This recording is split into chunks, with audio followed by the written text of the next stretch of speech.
13 de agosto. Santos Ponciano e Hipólito. Ponciano fue el Papa número 18 de la Iglesia Católica.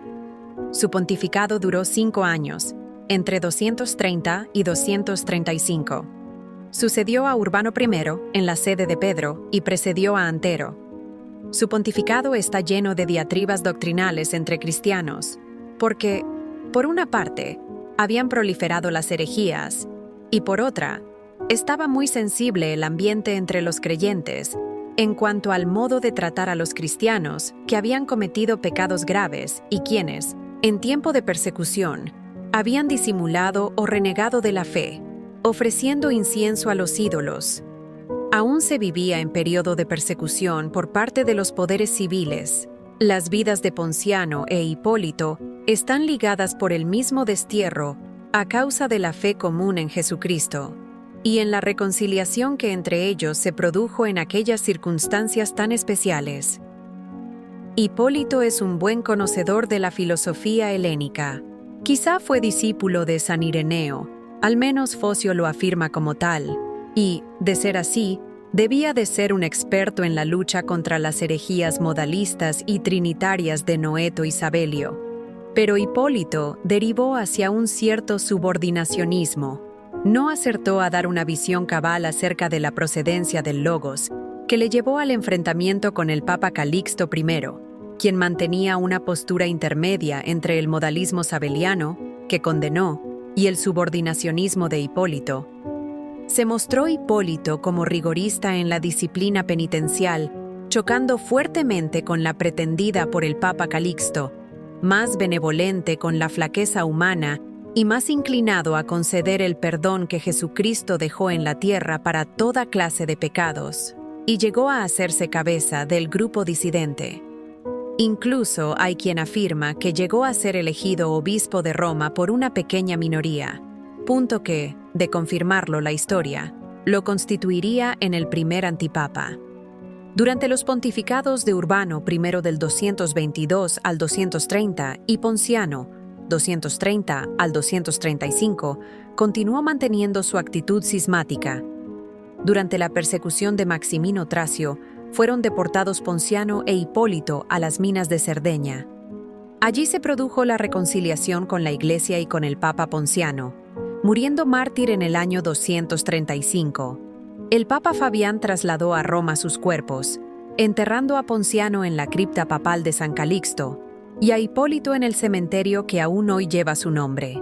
De todos modos, hay motivos de confusión en cuanto se refiere a la identificación del personaje cismático y posible antipapa con otro presbítero de Porto, en las cercanías de Roma, también mártir, y llamado igualmente Hipólito.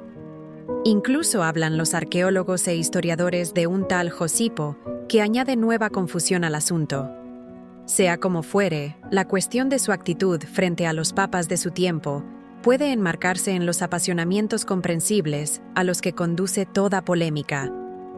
Cuando se miran las cosas desde ópticas distintas o no se dispone de un lenguaje acuñado, que entonces estaba en periodo de gestación, para expresar debidamente los dogmas, y la cuestión del sometimiento y de la obediencia requerida queda solventada, por elevación, con su reconciliación en el destierro y su ulterior martirio. San Jerónimo y Eusebio llaman a Hipólito obispo, pero no nombran su sede y hasta parece que la desconocen. Otros le atribuyen diversas sedes, como las de Roma, Porto y Bostra, en Arabia.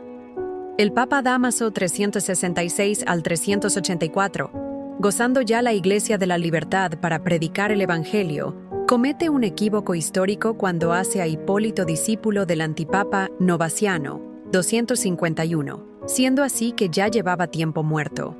Enriqueció el campo teológico con su prolija obra literaria, prontamente olvidada en Occidente, pero no así en Oriente, donde pervive en versiones siríacas, coptas, armenias, árabes y eslavas, aunque de modo fragmentario.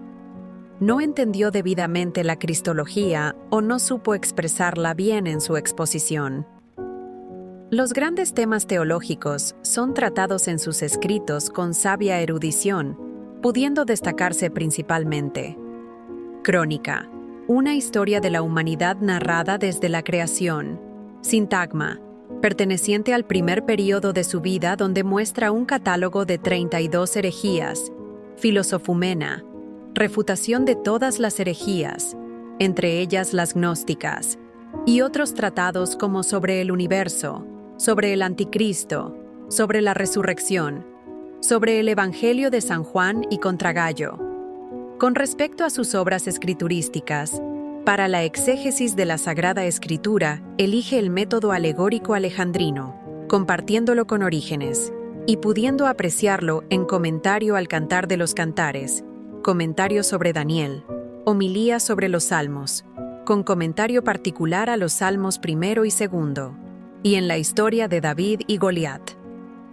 También se deben mencionar la tradición apostólica, núcleo de una serie de constituciones eclesiásticas, donde se exponen los criterios de tradición en materia de ordenación litúrgica, tanto para la Iglesia oriental como occidental, y la determinación de la fecha de la Pascua, según el personal cómputo de tiempo que hizo. Para evitar escándalos, conviene hacer notar que entre los santos han sido también frecuentes las tensiones, discusiones y problemas, sin merma de su santidad, y que se podría escribir sobre sus no entendimientos todo un libro de historia. Prudencio, basándose en una interpretación equivocada de la inscripción del Papa San Dámaso, confunde a San Hipólito con otro mártir del mismo nombre, y afirma que murió descoyuntado por un tiro de caballos salvajes en la desembocadura del Tíber. En un himno refiere que siempre había sido curado de sus enfermedades de cuerpo y alma cuando había ido a pedir auxilio a la tumba de San Hipólito, y agradece a Cristo las gracias que le ha concedido por la intercesión del mártir. El mismo autor asegura que la tumba de San Hipólito era un sitio de peregrinación, frecuentado no solo por los habitantes de Roma, sino por los cristianos de sitios muy remotos, sobre todo el día de la fiesta del mártir. El mismo autor asegura que la tumba de San Hipólito era un sitio de peregrinación, frecuentado no solo por los habitantes de Roma, sino por los cristianos de sitios muy remotos, sobre todo el día de la fiesta del mártir. La gente se precipita desde la madrugada al santuario. Toda la juventud pasa por ahí. La multitud va y viene hasta la caída del sol, besando las letras resplandecientes de la inscripción, derramando especias y regando la tumba con sus lágrimas. Y cuando llega la fiesta del santo, al año siguiente, la multitud acude de nuevo celosamente, y los anchos campos apenas pueden contener el gozo del pueblo. Otra prueba de la gran veneración en que los fieles tenían a San Hipólito es que su nombre figura en el canon de la Misa Ambrosiana de Milán. En 1551 se descubrió en el cementerio de San Hipólito, en el camino de Tívoli, una estatua de mármol del siglo III que representa al santo sentado en una cátedra. Las tablas para calcular la Pascua y la lista de las obras de San Hipólito están grabadas en ambos lados de la cátedra.